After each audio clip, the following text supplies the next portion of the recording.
देश में मचे हाहाकार के बीच दुनिया के कई देश हिंदुस्तान के मददगार बनकर सामने आए हैं। इन सभी देशों ने भारत की मदद के लिए वेंटिलेटर से लेकर ऑक्सीजन और दूसरे भी सुरक्षा उपकरण भेजे हैं और कुछ देश पूरी मदद का आश्वासन दे रहे हैं। तो चलिए आपको उन देशों के नाम बताते हैं जिन्होंने भारत के साथ अपनी दोस्ती पक्की कर ली और इस महामारी में भारत का पूरा साथ दिया।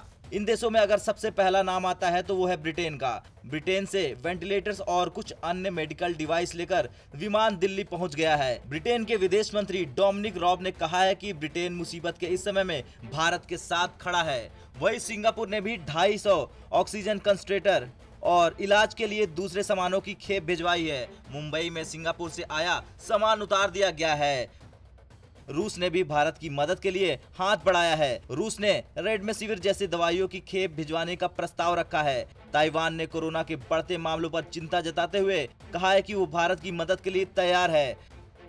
यूएई ने भी भारत के साथ मजबूती से खड़े होने का संदेश दिया है। इसके साथ ही फ्रांस ने भी ये ऐलान किया है कि वो भारत को 8 उच्च क्षमता वाले ऑक्सीजन जनरेटर, 5 दिनों के लिए 2000 रोगियों के लिए तरल ऑक्सीजन और साथ ही 28 वेंटिलेटर और आईसीयू के लिए उपकरण भी प्रदान करेगा।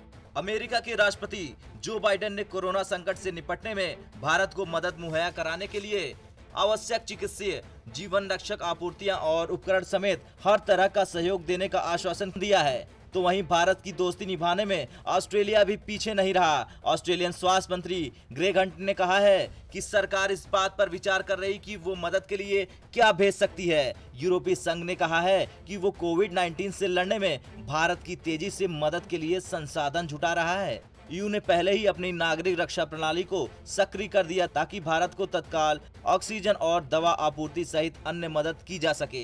इस प्रणाली के तहत ईयू समूह यूरोप और इससे परे आपात स्थिति से निपटने के लिए जरूरी समन्वय में केंद्रीय भूमिका निभाता है।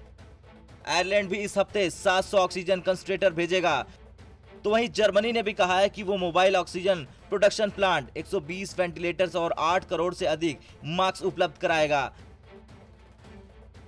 देश के अस्पतालों में ऑक्सीजन की कमी खत्म करने के लिए केंद्र सरकार ने दूसरे देशों से इसे आयात करने का फैसला किया, जिसमें सऊदी अरब ने सबसे बड़ी मदद की है। सऊदी अरब ने भारत को 80 मीट्रिक टन लिक्विड ऑक्सीजन की आपूर्ति की है। खैर, इस कोरोना काल में भारत की तरफ से किए गए कामों का ही असर है कि दुनिया के बड़े से बड़े और ताकतवर देश भारत की मदद करने के लिए सामने आ रहे हैं। ब्यूरो रिपोर्ट, भारत तक।